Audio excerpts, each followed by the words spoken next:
बात करें राशिद रिदा साहब की, तो इनका जो रिबा के ऊपर जो कॉन्सेप्ट था वो देखते हैं। रिबा या जिसको हम यूसरी कहते हैं, ठीक है, या जिसको हम सूद कहते हैं, इसके ऊपर ये इनका क्या पॉइंट ऑफ व्यू था और क्या इनके आइडियाज़ थे। अब जो रिदा साहब के कंट्रोवर्शियल आइडियाज़ हैं, ये कहते हैं कि कुछ सर्टेन केसेस के अंदर, कुछ सर्टेन केसेस के अंदर जो है आप रिबा को अलाउ कर सकते हैं। जो रिबा है, जो ये सूद है, इसको परमिशन, इसको परमिट आप कर सकते हैं, ठीक है। फॉर एग्जांपल, अगर एक्सट्रीम पॉवर्टी हो रही है, एक्सट्रीम पॉवर्टी है, तो उसको ख़त्म करना है तो उसके लिए आप उसको यूज़ कर सकते हैं। इसी तरह कोई लार्जर पब्लिक इंटरेस्ट है, उसको सिक्योर करना है, ठीक है, उसके लिए आप जो रिबा है उसको अलाउ कर सकते हैं, वो परमिजिबल है, ठीक हो गया। तो इस तरह उन्होंने कहा कि दो तरह के रिबा होते हैं। रिबा क्या होते हैं? दो तरह के होते हैं। और ये मेडिवल जो स्कॉलर हैं, मेडिवल स्कॉलर नज़र आ रहा है, यस, मेडिवल जो स्कॉलर हैं, इब्ने कयीम या इब्ने कयीम, ठीक है, इसको आगे लिखते हैं। उनके अकॉर्डिंग जो था ना, दो तरह के रिबा होते हैं, सूद दो तरह के होते हैं। जो रिबा है दो तरह का है, ठीक है। वो कौन कौन सा है? एक है रिबा अल नसीहा। कौन सा है? रिबा अल नसीहा। और दूसरा हमारे पास है रिबा रिबा अल फजल जिसे हम कहते हैं, अल फदल। तो ये दो तरह के रिबा हैं, वो कहते हैं। अब इब्ने कयीम या क्यूम की बात करें तो वो कहा कि जो रिबा अल नसीहा है उसको कुरान और सुन्ना ने प्रोहिबिट किया है। मतलब ये जो है अलाउ नहीं है, ये कोई सही नहीं, ये गलत है। मतलब ना, ये जो रिबा है इसको आपने यूज़ नहीं करना। ये आप जो रिबा है, ये जो सूद है, ये आपने इसको फॉलो, इसको इम्प्लीमेंट नहीं करना, ठीक हो गया। ये कुरान और सुन्ना ने डेफिनेटली तौर पे इसको प्रोहिबिट कर दिया गया। लेकिन ये जो ये वाला है, ये तब प्रोहिबिट किया गया ताकि जो इंटरेस्ट था, जो कि वो जो सूद होता है, जो मुनाफा था, उसको स्टॉप किया जाए, ठीक है। इट वाज ओनली प्रोहिबिटेड, ठीक है, to stop charging the interest. मतलब वो जो बहुत ज़्यादा इंटरेस्ट होता है, वो ज़्यादा जो उसके ऊपर वो उनको पे करना पड़ता है जब वो लोन लेते हैं, तो उसको ऊपर ये जो है इसको उस टाइम जो है वो क्या कहते हैं, प्रोहिबिट किया गया, ठीक है। तो इसकी जो प्रोहिबिशन है वो लेस सीवियर है, ठीक है। और इसको जब अगर आपने कोई ग्रेटर पब्लिक इंटरेस्ट है, मसाला जिसे हम कह रहे हैं, और डायर नीड है, तो इसमें आप इसको अलाउ कर सकते हैं ताकि जो पब्लिक इंटरेस्ट है उसको सिक्योर किया जाए। इब्न कय्यूम की बात है, इब्न कय्यूम कहते हैं, कय्यूम में देख लीजिएगा। तो आ, ये इस तरह की चीज़ें उन्होंने कहा था कि इस वजह से प्रोहिबिट की गई, ठीक है। इस वजह से इनको जो है वो रोका गया था ताकि जो है ईवल परमिसिबल ना हो जाए, ठीक है। अगर आप ग्रेटर बेनिफिट कर रहे हैं तो उसके अलावा आपका जो है ईवल, जो है जो बुराई चीज़ें, उनको आप अलाउ कर दें, इसका ये मतलब नहीं था। तो उन्होंने कहा कि इस वजह से इनको क्या कहते हैं, प्रोहिबिट किया गया ताकि जो ईवल है, जो सोशल इश्यूज़ हैं, उनको ख़त्म किया जा सके ना। नीड है, बहुत ज़्यादा ज़रूरत है, तो उस वक्त फिर आप जो हैं उसको यूज़ कर सकते हैं। कि जो राशिद रिदा साहब हैं, वो इब्नुल क़य्यूम जो हैं और अब्दू के जो अब्दू और इब्न क़य्यूम, ठीक है, इनकी जो लीगल रीजनिंग है उसको वो फॉलो करते हैं। लीगल जो रीजनिंग है उनसे इन्फ्लुएंस है उसको सब्सक्राइब करते हैं, ठीक है। तो ये सारा कॉन्सेप्ट था रिबा के ऊपर। नेक्स्ट इसके बाद है एंटी कलोनियलिज्म। एंटी कलोनियलिज्म, ठीक है, जो कि 7 पॉइंट है। इसके ऊपर साहब क्या कहते हैं? ये कहते हैं कि जो मुस्लिम सोसाइटी की जो वीकनेस है, उसी वजह से ही तो वेस्टर्न कलोनियलिज्म हुआ। अगर मुस्लिम सोसाइटीज़, जो मुस्लिम जो कंट्रीज अगर वीक ना होती तो वेस्टर्न कलोनियलिज्म के ऊपर नहीं होना था।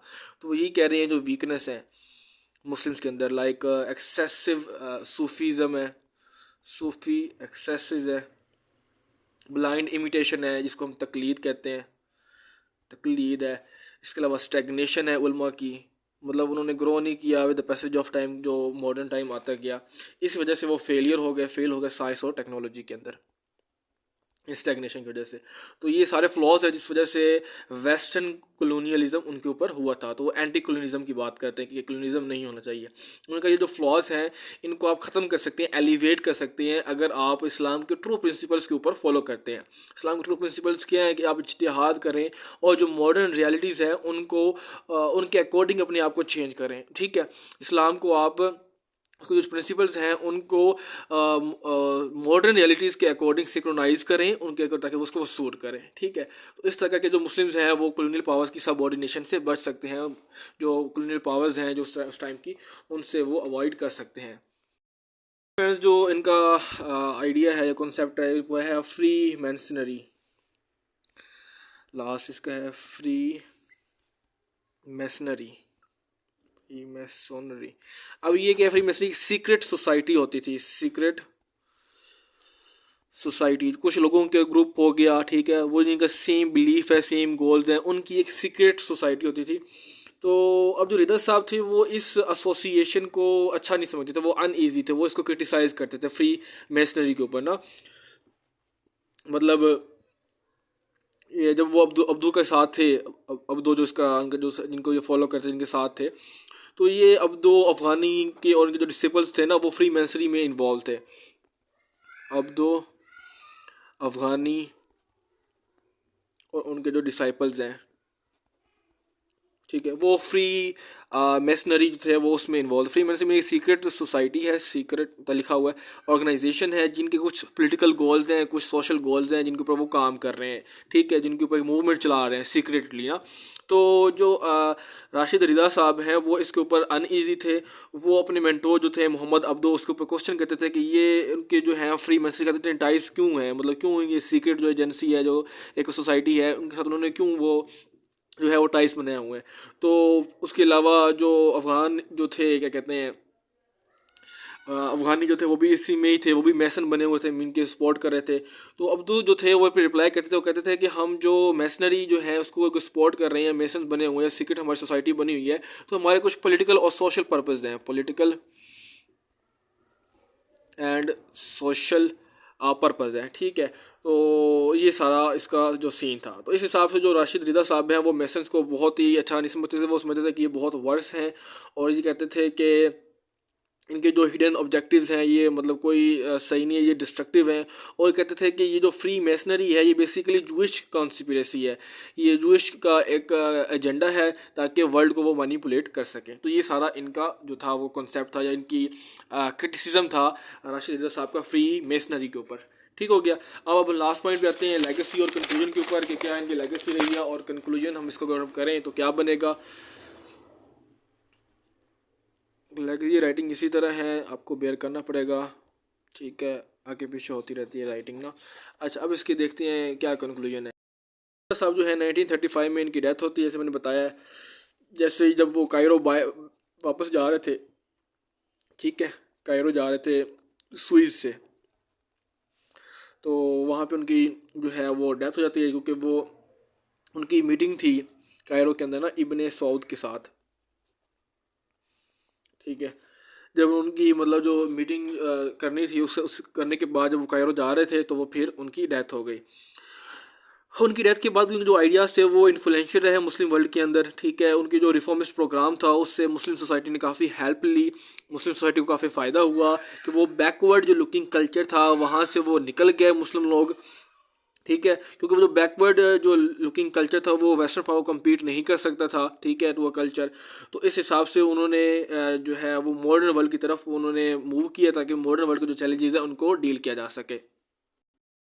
राशिद जो रिज़ा साहब हैं उन्होंने कंजर्वेटिव ट्रेडिशनलिज्म को अपोज किया था, और ब्लाइंड इमिटेशन जो थी और वेस्ट कोस्ट को उन्होंने अपोज किया था, लाइक उसको क्रिटिसाइज़ किया था। और उन्होंने ओल्ड इस्लामिक रिफॉर्मिस्ट और जो न्यू रेडिकल मुस्लिम ऑर्गेनाइजेशन उनमें ब्रिज किया था। ब्रिज किसके दरमियान किया? इस्लामिक ओल्ड डर इस्लामिक रिफॉर्मिस्ट्स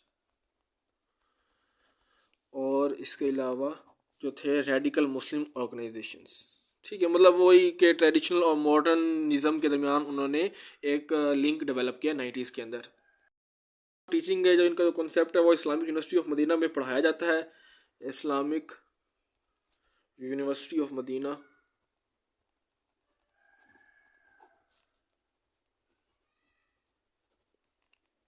ठीक है, एज अ सलाफ़ी सेमिनरी के तौर पर। जो वर्क था राशिद रिज़ा साहब का नया से इनसे मतलब जो है अरब वर्ल्ड इन्फ्लुएंस हुआ, ठीक है। बल्कि इनका वर्क इतना इन्फ्लुएंशियल था कि जो आपके पास साउथ एशिया है, ठीक है, जैसे कि पाकिस्तान, इंडिया वगैरह, जब हम साउथ एशिया में रहते हैं, और इसके अलावा साउथ ईस्ट एशिया है, साउथ ईस्ट एशिया, उधर भी इनका जो वर्क है या इनकी जो कंट्रीब्यूशन है और इनका जो इम्पैक्ट है वो हमें नज़र आता है। तो रिज़ा साहब से उनको काफ़ी जो है वो रिक्वेस्ट आती थी कि वो फतवाज दें, मतलब जो है ना, उनके जो फॉलोअर्स थे इंडोनेशिया के अंदर, इंडोनेशिया हो गया, ठीक है, उसके अलावा साउथ ईस्ट एशिया हो गया, ठीक है, साउथ ईस्ट एशिया, तो यहाँ से जो उनके जो फॉलोअर्स थे वो इनसे रिक्वेस्ट करते थे कि वो फतवाज दें, लाइक उनको गाइड करें। तो वो फिर जो राशिद रज़ा साहब हैं वो अपनी जो जर्नल था अल मनार, उसके थ्रू उसको गाइड करते थे, उसके ऊपर अपना जो है ओपिनियन या जो भी लीगल उनकी जो होती थी डिसीजंस वगैरह, रूलिंग्स वगैरह वो देते थे।